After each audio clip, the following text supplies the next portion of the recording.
Assalamu alaikum students, hope you all are doing well.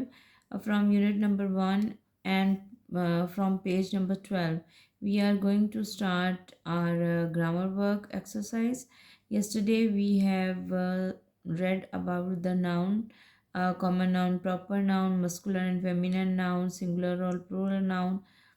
So today from all these definitions, we have 2 or 3 exercises जिनमें से हम ये check out करेंगे कि हमारे पास सबसे पहले जो है हमें क्या फाइंड आउट करना है कि हमें यहाँ से नाउन फाइंड आउट करने हैं और ये बताना है कि इनमें से कॉमन नाउन कौन सा है, प्रॉपर नाउन कौन सा है.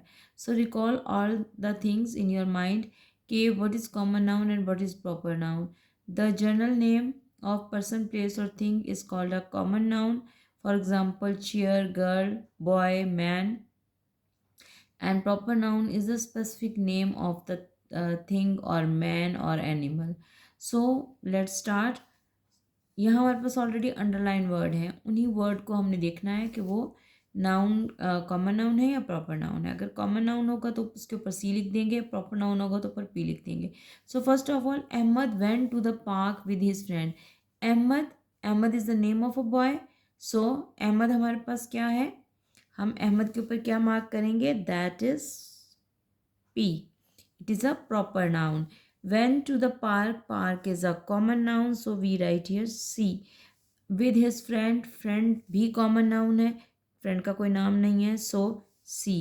My teacher gave me a story book. Teacher, teacher is also, teacher का नाम नहीं है यहाँ पे, teacher सिर्फ एक designation है, so teacher common noun और story book भी हमारे पास हो गई common noun.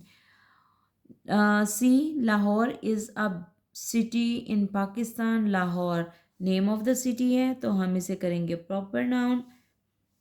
Is a big city, city है तो वो कॉमन नाउन है, सिटी का नाम नहीं है. इन पाकिस्तान, पाकिस्तान प्रॉपर नाउन है क्योंकि कंट्री का नाम है.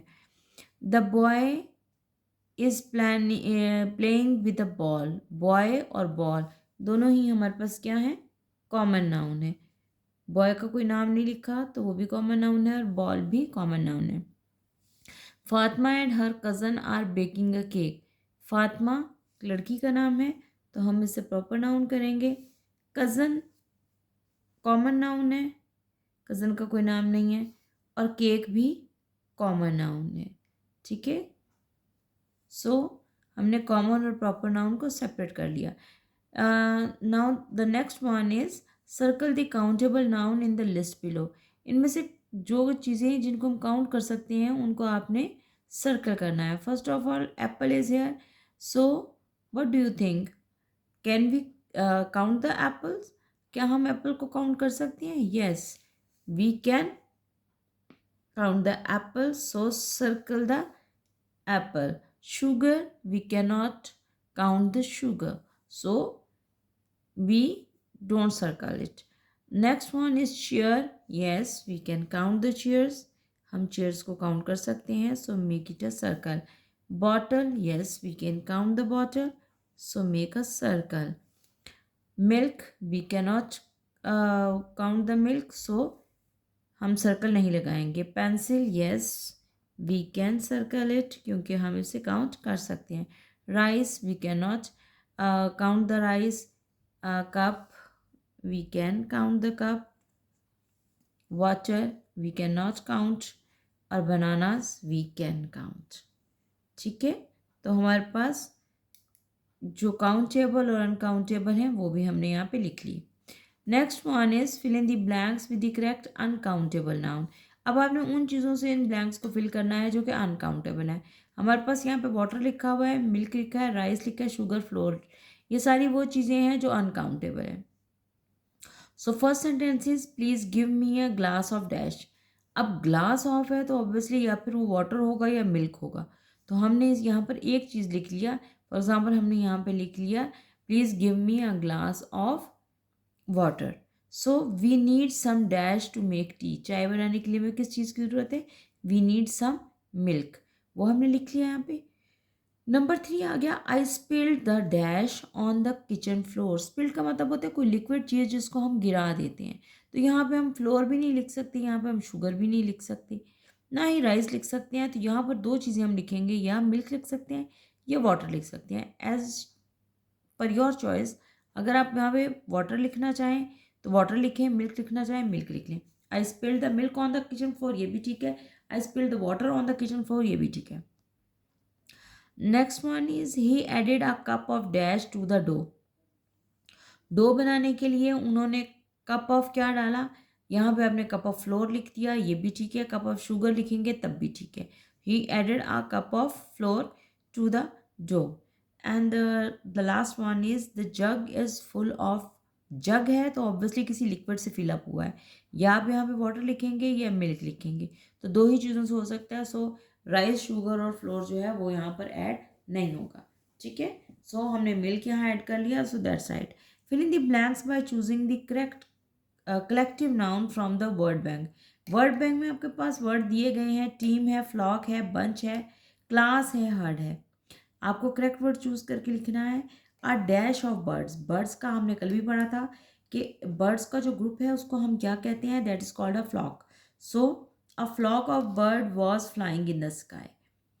हवा में जो है वो परिंदों का एक गौल उड़ रहा है, तो हमने उसके लिए फ्लॉक का वर्ड इस्तेमाल किया। So now come to the next one.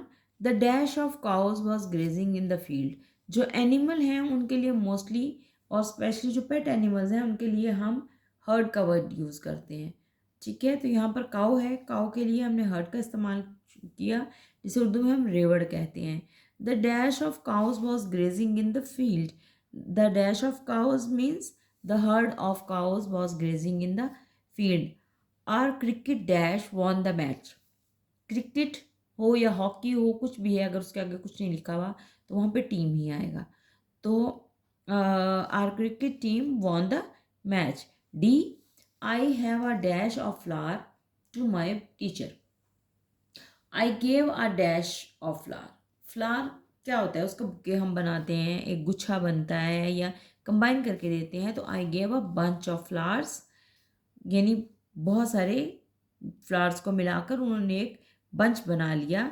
Flower to my teacher. Next one is the class is listening to the teacher. हमारे पास जब हमने लिखा dash is listening to the teacher, teacher को कौन सुनता है, तो टीचर को क्लास सुनती है, ठीक है।